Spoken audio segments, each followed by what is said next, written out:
Sa ibang balita, matinding trauma naman ang inabot ng isang babaeng sinaktan ng magnanakaw dahil ang loob sa binabantayan niyang bakery. Abot-abot naman ang pagiging ng tawad ng suspect na nakakulong na. Paalala lang po, sensitibo ang bidyong inyong mapapanood. Saksi si Marisol Abduraman. Sana inisip niya muna yung ginawa niya bago niya ginawa yun. Ramdam pa rin daw ni Jenny, di niya tunay na pangalan, ang sakit na tinamo mula sa walang habas na pananakit sa kanya ng suspect na si Erwin Salinas. Nang looban nito ang kanilang bakery sa Balintawak, Lunes ng madaling araw. Pero mas masaklap niya ang trauma na idinulot nito sa kanya at sa kanyang pamilya. Tila isang bangungot daw ang masaklap na pinagdaanan. Lunes na madaling araw, habang mag-isang nagbabantay si Jenny, biglang pinasok ng suspect ang bakery. Wala halos kalaban-laban si Jenny sa lakas ng suspect. Hindi niya halos mapigilan si Salinas habang binubuksan ang kahan ng tindahan. Hinataw pa nga siya ng drawer, pero malakas ang loob ni Jenny at pilit na pinigilan ang suspect.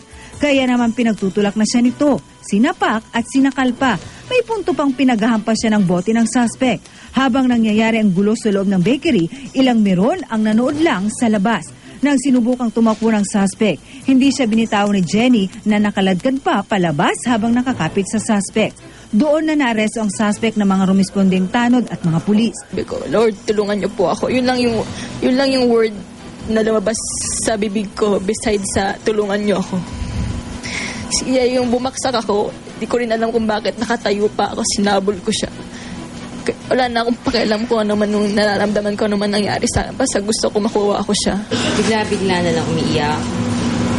Bigla niya sasabihin na, Mama, papatayin niya ako, na hindi siya nakakatulog. Humingi ng tawad ang suspect sa biktima at sa pamilya nito. Ano man yung nagawa ko, yung dala lang ng damdamin ko.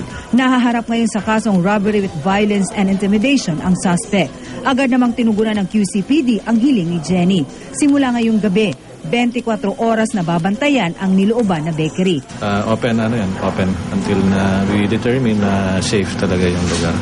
Hanggang ma-establish na yung patuloy na pagpapatrol doon sa area.